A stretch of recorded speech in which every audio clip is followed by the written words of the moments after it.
Marvel Comics annonce un Wolverine 400 pour le mois d'avril. Comment est-ce possible? Eh bien, c'est ce que nous allons voir dans cette émission. Bienvenue sur Radio Comics, votre chaîne 100% comics, qui vous donne toutes les actus comics de la Terre et en provenance des États-Unis avec cette annonce du numéro 400. Alors, je vous arrête tout de suite. Il ne s'agit pas d'un nouveau relaunch et il ne s'agit pas d'une nouvelle numérotation. Souvenez-vous que Marvel a déjà fait des pas en avant puis des pas en arrière sur la numérotation en lançant un nouveau numéro 1 d'une série et puis en arrivant à un numéro anniversaire comme celui-là, un numéro 400.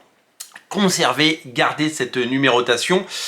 Il s'agit simplement d'un épisode anniversaire destiné évidemment à donner un coup de projecteur sur la série Wolverine du moment. Je parle de la nouvelle série Wolverine de la nouvelle ère From the Ashes qui vient d'être lancée en France dans ce soft cover que j'ai entre les mains et qui est déjà un succès visiblement puisque l'engouement semble totalement fou. En tout cas d'après les commentaires qu'on peut lire sur les réseaux sociaux, eh bien il est en train de se passer quelque chose sur ce X-Men.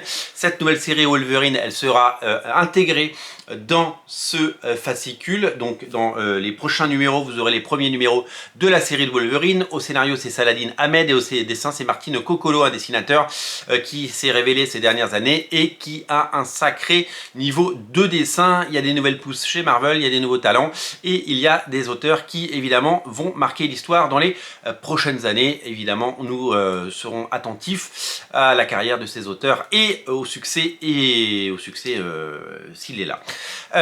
Donc un épisode 400 qui sera un épisode anniversaire avec une backup story dessinée par Daniel Warren Johnson, le récent dessinateur des Transformers, mais qui a fait énormément de choses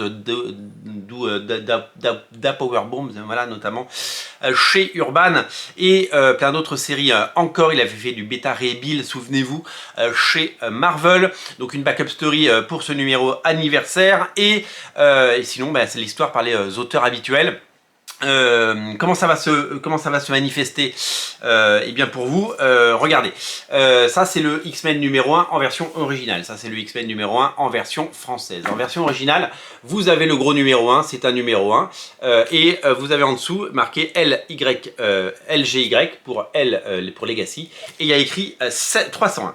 Pourquoi 301? Eh bien parce que si on additionne tous les numéros de la série X-Men débutée au début des années 90 et dessinée par Jim Lee, parce que ça finalement, le X-Men sans le Uncanny, eh bien c'est la série de Jim Lee, c'est la grande continuation de la série de Jim Lee.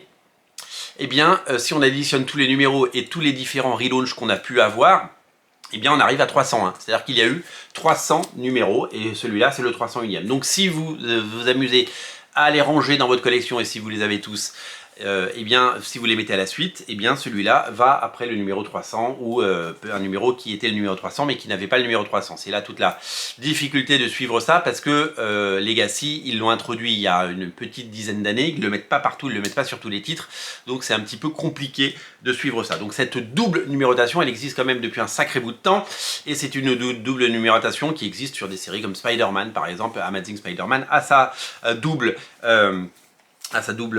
numérotation parce que c'est hyper important de pouvoir suivre et de pouvoir savoir où on en est dans la grande histoire des comics puisque tout ça n'est qu'un long fil et que les relaunchs, vous le savez, ne sont que des prétextes pour mettre un gros coup de pub, mettre un gros coup de marketing, faire des variantes cover et attirer l'attention notamment des nouveaux lecteurs ou des lecteurs qui avaient quitté le train en marche pour pouvoir venir ou revenir sur la série.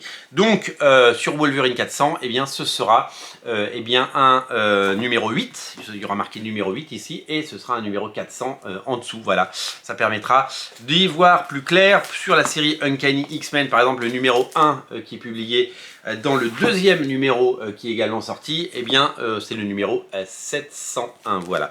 Alors sur X-Men, petite parenthèse, la numérotation elle est un peu bizarre parce que Uncanny X-Men qui s'appelle Uncanny X-Men depuis la fin des années 70 parce que la série s'appelait X-Men avant mais c'est la même série donc la série s'appelait X-Men puis Uncanny X-Men mais c'est quand même la série Uncanny X-Men et bien quand c'était l'ère Krakoa avec Jonathan Hickman, Jerry Duggan, Pepe Larraz, Lénine Francis Yu, et bien elle a continué la numérotation Legacy de Uncanny X-Men mais elle s'appelait X-Men.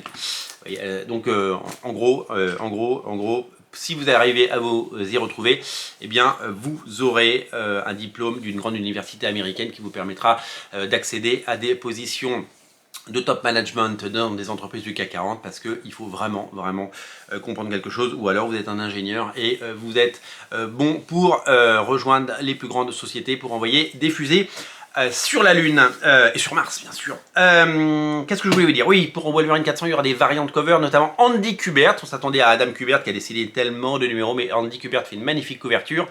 Et le dessinateur Jérôme Opena, qu'on voit peu souvent, pas assez souvent, j'ai envie de dire, eh bien, fera aussi une variante cover. Voilà pour ce qui est de ces nouvelles pour ce Wolverine 400 en avril, que vous serez nombreux certainement à découvrir dans les pages du fascicule qui est disponible, je le rappelle, depuis cette semaine, soft cover en France, prépublication des séries X-Men, avec les 2 premiers numéros de X-Men par Ian Stegman et par Jed McKay, et le premier numéro des X-Men de Gail Simon et David Marquez dans le 2e numéro, premier numéro de X-Force, premier numéro de AWX, premier numéro de Phoenix et la mini-série Air of Apocalypse, tout ça à découvrir chez votre libraire. Voilà pour ce qui est des nouvelles. Je vous invite évidemment à jeter un œil sur ces comics qui sont disponibles. Je vous dis à très bientôt, salut.